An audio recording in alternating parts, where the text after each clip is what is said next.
इस बुलेटिन के प्रायोजक हैं क्लैरिस हॉस्पिटल्स छिंदवाड़ा।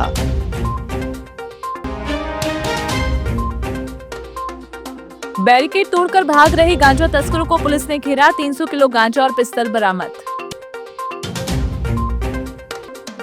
नगर निगम परिषद की बैठक में कई अहम प्रस्तावों पर लगी मुहर।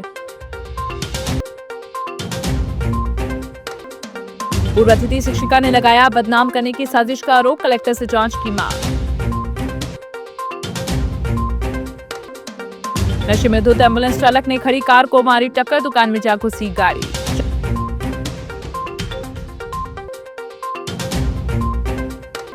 चांद में अतिक्रमण पर प्रशासन का चला चाबुक, शासकीय जमीन कराई मुक्त। नरसिंहपुर से गांजे की बड़ी खेप लेकर नागपुर जा रहे तस्करों के खिलाफ अमरवाड़ा पुलिस ने बड़ी कार्रवाई की। पुलिस ने घेराबंदी कर 7 आरोपियों को अभिरक्षा में लिया है। आरोपियों के कब्जे से और वाहनों से करीब 300 किलोग्राम गांजा, एक पिस्तौल, 24,090 रुपए बरामद किए हैं। कार्रवाई के दौरान अशोक लीलैंड ट्रक और एक टाटा सफारी भी जब्त की गई। सूत्रों के अनुसार पुलिस टीम द्वारा पीछा किए जाने पर तस्करों ने सिंगोड़ी क्षेत्र में बैरिकेड तोड़कर भागने का प्रयास किया, जिसके बाद पुलिस ने घेराबंदी कर उन्हें पकड़ लिया। फिलहाल आरोपियों से गांजे की तस्करी, सप्लाई के स्रोत और इससे जुड़े नेटवर्क के संबंध में पूछताछ की जा रही है। मामले में एनडीपीएस एक्ट के तहत कार्रवाई करते हुए पुलिस पूरे नेटवर्क की जांच में जुटी है। नगर पालिका निगम परिषद का साधारण सम्मेलन मंगलवार को निगम सभा कक्ष में अध्यक्ष धर्मेंद्र सोनू मांगू की अध्यक्षता में संपन्न हुआ।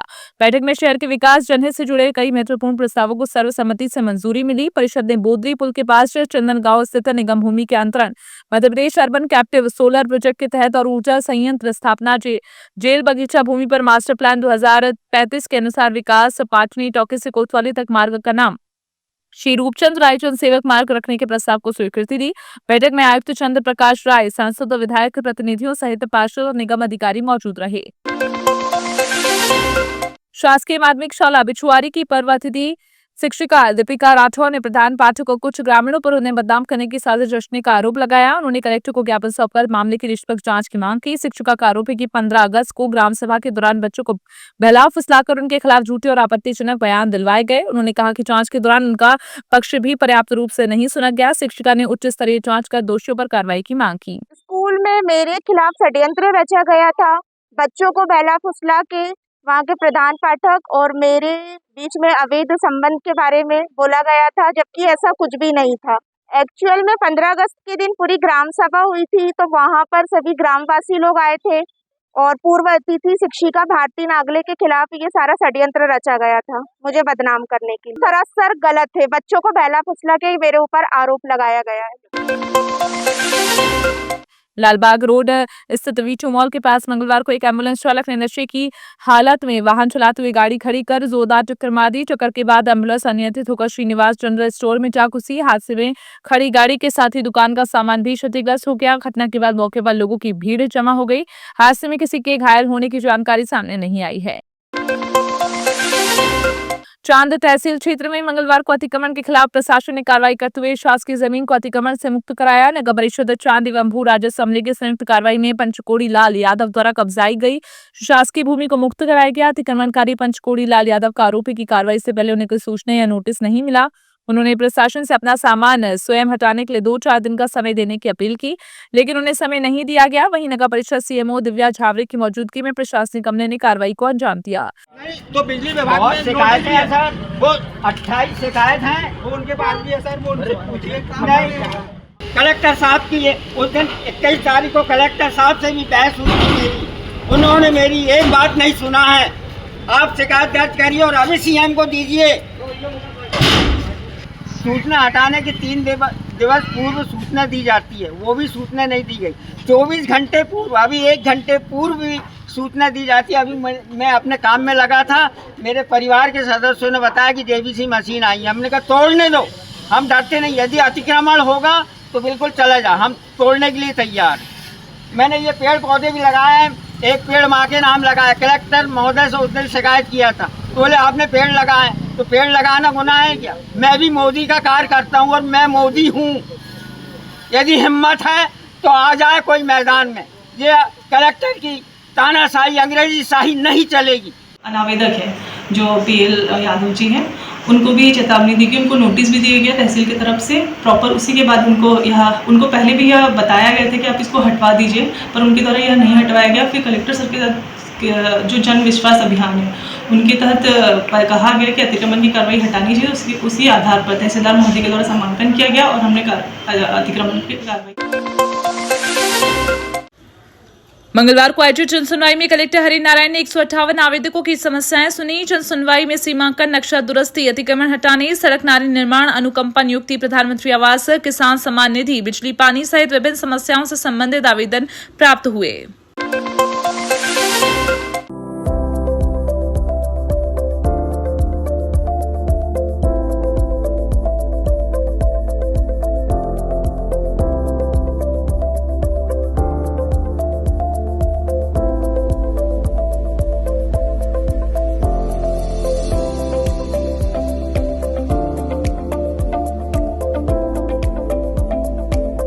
मोकेर के ग्राम उंचावरमाल गांव से बाबा बरा स्थित शिव मंदिर तक जाने वाला मार्ग इन दिनों बदहाली का शिकार है। सड़क पर जगह जगह बड़े गड्ढे होने और बारिश के दौरान जलभराव के कारण ग्रामीणों को आवागमन में परेशानी उठानी पड़ रही है। समस्या को लेकर ग्रामीणों ने कलेक्टर के नाम आवेदन सौंपकर सड़क का सीमांकन कराने और अतिक्रमण हटाने की मांग की। हमारी मांगे पूरी करो, पूरी करो, पूरी करो। हमारी मांगे पूरी करो, पूरी करो, पूरी करो। हमारी मांगे पूरी करो, पूरी करो। 150 से 200 घर की बस्ती है सर वहाँ पर, और 150 से 200 बच्चे भी आते हैं।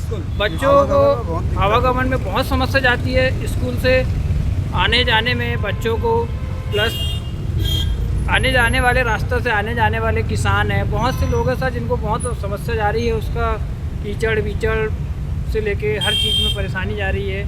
और कुछ खेत वाले हैं सर जहाँ पे कि वो खेत दोनों तरफ से खेत वाले, बीच में रोड है, आजू बाजू खेत है सर, तो उसको धकेल रहे हो। मेडिकल कॉलेज से संबंधित जिला अस्पताल की डायलिसिस यूनिट में पानी की कमी और मशीनों में तकनीकी खराबी से मरीजों को परेशानी का सामना करना पड़ रहा है। मरीजों का आरोप है कि कई बार मरीजों को बिना डायलिसिस कराए लौटना पड़ता है। यूनिट में करीब 60 से 65 मरीज पंजीकृत हैं। प्रतिदिन 18 से 20 मरीजों का डायलिसिस होता है। नेफ्रोलॉजिस्ट की कमी के चलते गंभीर मरीजों को जबलपुर या नागपुर रेफर किया जाता है। समस्याओं को लेकर मरीजों के परिजन कलेक्टर की जन सुनवाई में पहुंचे और पर्याप्त पानी, मशीन की नियमित देखरेख, विशेषज्ञ चिकित्सक की व्यवस्था की मांग की। यहाँ पानी नहीं रहता, और पानी नहीं रहता तो डायलिसिस नहीं मिल पाता उनको, और डायलिसिस नहीं मिल पाता तो उनको बहुत दिक्कत बनती है। प्राइवेट हॉस्पिटल में लेके जाना पड़ता है, और वहाँ भी फिर बहुत सारी जांच के टेस्ट वगैरह कराने, और कराने के बाद फिर उनका फिर डायलिसिस होता है। तो सर हम ये चाह रहे हैं कि यहाँ पे जो है कंटिन्यूस पानी की व्यवस्था बनी रहे, जैसा भी है, जो भी टेक्निकल इशू है, मशीनरी हो या पानी है, और उनका डायलिसिस जो है समय पे मिलता रहे, क्योंकि हफ्ते में उनको 2 से 3 डायलिसिस की आवश्यकता पड़ती है। मान में 65 लोगों का यहाँ पे डायलिसिस चल रहा है। बहुत दूर दूर से लोग आ रहे हैं यहाँ पर, बट यहाँ सर कोई टेक्नीशियन नहीं है, नेफ्रोलॉजिस्ट की यहाँ कोई व्यवस्था नहीं है। कभी कोई पेशेंट की तबीयत ज़्यादा ख़राब हो जाने की वजह से उसे आईसीयू में शिफ्ट किया जाता है सर, लेकिन उतना अच्छा यहाँ पे व्यवस्था डायलिसिस वालों के लिए नहीं है सर। और मैं ये चाहूँगी कि डायलिसिस पेशेंट के लिए यहाँ पानी की खासतौर पे व्यवस्था की जाए। पानी की जो समस्या आई है उसके लिए हमें कहीं कहीं जाना पड़ता है, जैसे कभी सिवनी जाना पड़ता है, कभी जबलपुर जाना पड़ता है, और ये जो हम अप डाउन करते हैं उसमें जो हमारे पेशेंट होते हैं उन्हें बहुत तकलीफ होती है सर। प्लास्टर और पेरिस की मूर्तियों के इस्तेमाल पर रोक लगाने की मांग को लेकर कुंभकार प्रजापति समाज संघ ने जिला पुलिस अधीक्षक के नाम ज्ञापन सौंपा। समाज ने कहा कि लंबे समय से पीओपी मूर्तियों पर प्रतिबंध की मांग की जा रही है, लेकिन अब तक ठोस कार्रवाई नहीं हुई। समाज के अनुसार पीओपी की मूर्तियां विसर्जन के दौरान जल प्रदूषण का कारण बन रही है। संघ ने प्रशासन से मामले में शीघ्र उचित कार्रवाई की मांग की। कुंभकार प्रजापति समाज के सभी लोग यहाँ पे मूर्ति मिट्टी की बनाते हैं, मिट्टी की मूर्तियाँ बनाते हैं और उसी में वो जीवन निर्वाह करते हैं। लेकिन यहाँ कुछ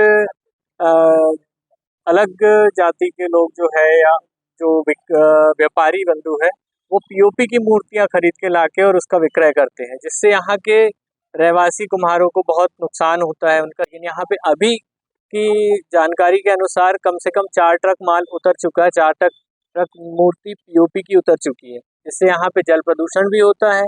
प्रदूषण विभाग भी इसके लिए कोशिश करता है कि ये पीओपी की मूर्तियाँ ना बने, लेकिन सख्ती से कोई कार्रवाई प्रशासन की तरफ से नहीं हो पाती है। देहात पुलिस ने खजरी क्षेत्र में अवैध शराब बिक्री के खिलाफ कार्रवाई करते हुए एक आरोपी को गिरफ्तार किया। पुलिस ने आरोपी नरेंद्र मालवी निवासी खजरी के कब्जे से 11 पाव देसी प्लेन शराब, 12 पाव ऑफिसर चॉइस और 2 बोतल ऑफिसर चॉइस शराब बरामद की। जब्त शराब की कुल कीमत 3900 रुपए बताई गई है। पुलिस के अनुसार आरोपी शराब बेचने की तैयारी में था और उसके पास शराब रखने का कोई वैध लाइसेंस नहीं मिला। मामले में आबकारी एक्ट के तहत प्रकरण दर्ज किया गया। चौरई तहसील के ग्राम कलकोठी में शासकीय भूमि पर अवैध कब्जे, प्लॉटिंग और सरकारी आवास योजना में कथित धांधली का मामला सामने है। ओबीसी महासभा ने कलेक्टर को ज्ञापन सौंपकर खसरा नंबर 342/1 सहित जंगल की शासकीय भूमि से अतिक्रमण हटाने की मांग की। संगठन ने आरोप लगाया कि अतरलाल वर्मा और भागलाल वर्मा ने सरकारी जमीन पर कब्जा कर प्रधानमंत्री मुख्यमंत्री आवास योजना के तहत निर्माण कराए और जमीन को बैंक में बंधक रखकर ऋण लिया। साथ ही प्लॉट काट कर बिक्री किए जाने का आरोप लगाते हुए एफआईआर और जांच की मांग की गई। ओबीसी महासभा जिंदाबाद जिंदाबाद जिंदाबाद। तानाशाही नहीं चलेगी नहीं चलेगी नहीं चलेगी। तानाशाही नहीं चलेगी। कुछ दबंगों के द्वारा शासकीय भूमि में कब्जा कर लिया गया और कब्जा करने के बाद वो शासकीय भूमि का प्लाट काट के बेच भी रहे हैं और वो जो जमीन है उसको बैंक में बंधक बना के उन्होंने लोन भी लिए। कई बार इन लोगों ने चौरी एसडीएम कार्यालय में कई बार से शिकायत की है पर अभी तक इसका कोई निराकरण नहीं हो पाया। तो आज हमने माननीय कलेक्टर महोदय के नाम से ज्ञापन दिया है और हम चाहते हैं कि इस पे कठोर से कठोर कार्रवाई की जाए, अन्यथा आगामी समय में हम एसडीएम कार्यालय चौरी का घेराव ओबीसी महासभा पूरी ताकत के साथ करेगी। स्वस्थ समाज और स्वस्थ परिवार के संकल्प के साथ अंजुमन इस्लाहुल मुस्लिमीन कमेटी द्वारा रिसाला मस्जिद ग्राउंड में विशाल निःशुल्क चिकित्सा शिविर आयोजित किया गया। शिविर में विशेषज्ञ डॉक्टरों ने मरीजों की जांच कर परामर्श दिया। निःशुल्क पंजीयन दवाइयों के साथ ईसीजी, शुगर, मोतियाबिंद सहित विभिन्न स्वास्थ्य जांच की सुविधाएं उपलब्ध कराई गई। बड़ी संख्या में लोगों ने शिविर का लाभ लिया। मेडिकल कैंप का आयोजन किया गया जिसमें 500-700 लोगों ने शिविर में आकर अपना इलाज कराया और शहर के तमाम बड़े मुअज़्ज़िज़ डॉक्टरों ने इसमें अपनी खिदमत को अंजाम दिया, जिसके लिए भी हम उनका तहे दिल से शुक्रिया अदा करते हैं। और अंजुमन कमेटी के भी तमाम मेंबरों का हम शुक्रिया अदा करते हैं। और यहाँ पर ये सर्वधर्म सम्मेलन मेडिकल कैंप इसे कहा जा सकता है, क्योंकि इसमें हर धर्म के लोगों ने आकर अपना इलाज कराया है। तो ये जश्न ईद मिलादुन नबी के मौके पर ये मेडिकल कैंप का आयोजन किया गया था। सावन मास के अवसर पर 24 अगस्त को चैतन्य विहार में झंग समाज की महिलाओं ने भक्तिभाव से भगवान शिव का अभिषेक एवं पूजन अर्चन किया। इसके बाद महाप्रसाद का वितरण किया गया।